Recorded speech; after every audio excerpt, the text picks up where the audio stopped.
ಶ್ರೀಲಂಕಾ ಈ ಕಥೆ ಆ ರಾತ್ರಿಯ ಕಥೆ. ಬಾಲಕ್ಕೆ ಮಾತ್ರ ಬೆಂಕಿ ತಗುಲಿ ಇಡೀ ಲಂಕೆಯೇ ಸುಟ್ಟು ಹೋಯಿತು. ಈ ಶಕ್ತಿ ಮಹಾವೀರ ಹನುಮನಲ್ಲಿ ಮಾತ್ರ ಇತ್ತು.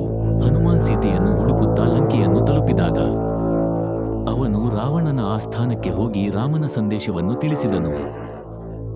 ಆದರೆ ದುರಹಂಕಾರಿ ರಾವಣ ಅವನನ್ನು ಅವಮಾನಿಸಿ ಬಾಲಕ್ಕೆ ಬೆಂಕಿ ಹಚ್ಚು ಎಂದು ಹೇಳುವ ಮೂಲಕ ಅವನನ್ನು ಶಿಕ್ಷಿಸಿದನು. ಸೈನಿಕರು ಹನುಮಾನ್ಜಿಯ ಬಾಲಕ್ಕೆ ಬಟ್ಟೆಯನ್ನು ಕಟ್ಟಿ ಬೆಂಕಿ ಹಚ್ಚಿದರು. ಆದರೆ ಅವರು ಅವಮಾನವೆಂದು ಪರಿಗಣಿಸುತ್ತಿರುವುದು